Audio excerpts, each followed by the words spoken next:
Hey everyone, here's a brief introduction to aligning audio and visual in iMovie. Cool, so the first thing you're going to do is have a new project. Right now it's just called iMovie 2, and we've got some visual footage here of an interview as well as a long audio that's captured from the task cam. To start, what we're going to do is we're going to drag both of these things down to the bottom. And I'm going to zoom in because it'll make this process a little bit easier as we move forward. And I'm just going to head to the very beginning of my footage because I think that's probably the best place to start. What the goal of this process is to do is to make sure that we hear only this really good microphone audio and not all this kind of other stuff that's going on in the room. The way that we want to be able to have this is to be able to turn down our audio from our camera all the way to 0 and then be able to turn our task cam all the way up. As we play through, you'll notice, however, that they don't quite line up. Wait. Okay, that's good. Okay, sorry. So we can hear that the sound and what we see on screen are two different things right now. And our purpose in this part is to make sure that those two things are aligned. The way we're going to do that, we'll see really quickly, they can help to have a single clear clap of the person who is on screen.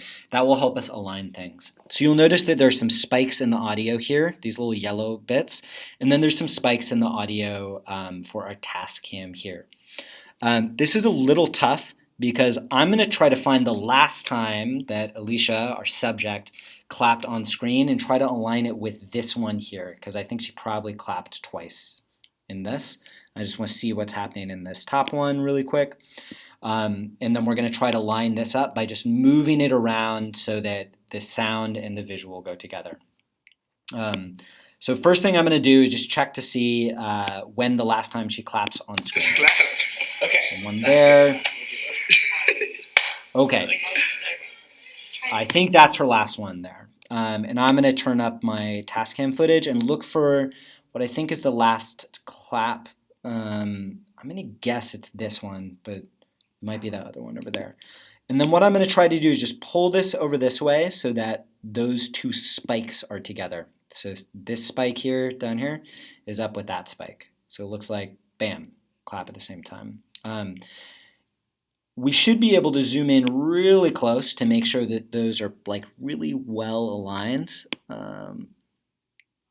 You can see that these are kind of close together, and you'll also notice we have similar audio patterns going on over here as well as over here. That's a very good sign. That means they're probably together. But what I'm going to do is I'm just going to press play, see if this sounds good.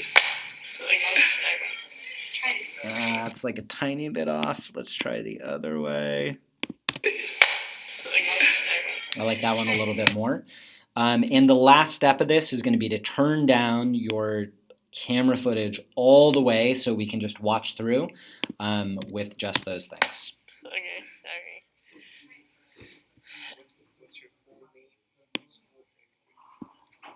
My name is Alicia Rodriguez. Hold on. You said my... Cool, that looks pretty good. So now we have this really nice clean microphone audio aligned with our good footage from the camera. Once those two things are in alignment, we want to make sure that they stay that way. And the way that we're going to do that is we're just going to make a new file and put them together. So if you just click that share button, click on file, and I'm going to call this Alicia Interview A-Roll, and I'm just going to call it AV aligned to let us know that this has both our good visual and our good audio. Once you've done that, just click Next. Click Save. If you can, put that onto the folder that you have for your project. Click Save. And this little thing here is going to show it processing. Don't shut down the computer until you see that all the way full, because that means your video is entirely processed and where you want it to be. From this point forward in the project, you're only going to use that new aligned footage. You're not going to use these two things as distinct things anymore. We want to just keep them together, because if we cut one, we need to be able to cut the other. It gets really confusing and messy if we use those things later.